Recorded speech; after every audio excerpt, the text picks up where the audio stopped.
دیکھیں، دو چیزیں ہیں، ایک ہے نیکی اور نیکی کا رویہ، اور دوسرا ہے برائی اور برائی کا رویہ۔ نیکی کی طرف چڑھائی ہے اور برائی کی طرف اترائی ہے۔ برائی میں آدمی اوپر سے ایسے پھسلتا ہے اور وہیں چڑھائی میں آدمی کو اوپر چڑھنا پڑتا ہے، خود پر محنت کرنی ہوتی ہے۔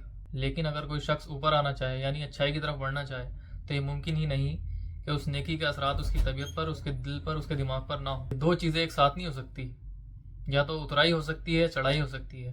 ایک ساتھ نہ تو چڑھائی ہو سکتی ہے نہ اترائی۔ جب بھی ہوگی یا تو اترائی ہی ہوگی، یعنی کہ آدمی برائی کی طرف جائے گا اور جاتا ہی چلا جائے گا، یا جب اچھائی کی طرف جائے گا، چڑھائی کی طرف جائے گا تو پھر چڑھتا ہی چلا جائے گا، اچھائی کی طرف ہی جائے گا۔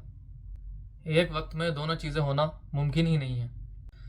اس کا مطلب ہے کہ نیکی اور برائی دونوں ایک ساتھ ایک جگہ نہیں ہو سکتی۔ جہاں برائی ہوگی وہاں نیکی نہیں ہو سکتی، اور جہاں نیکی ہوگی وہاں پر برائی نہیں ہو سکتی۔ یہ ہو ہی نہیں سکتا کہ کوئی آدمی نیکی کی طرف بڑھے اور پھر یہ بھی کہے کہ میں برائی نہیں چھوڑ سکتا۔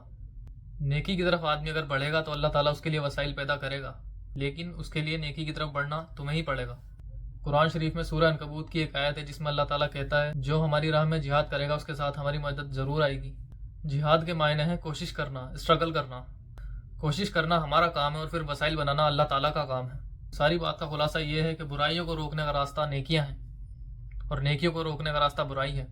اب یہ آپ کے اوپر ہے کہ آپ اپنی نیکیوں کو بڑھانا چاہتے ہیں یا اپنی برائیوں کو بڑھانا چاہتے ہیں۔ تو کمنٹ سیکشن میں بتائیے آپ کیا کرنا چاہتے ہیں۔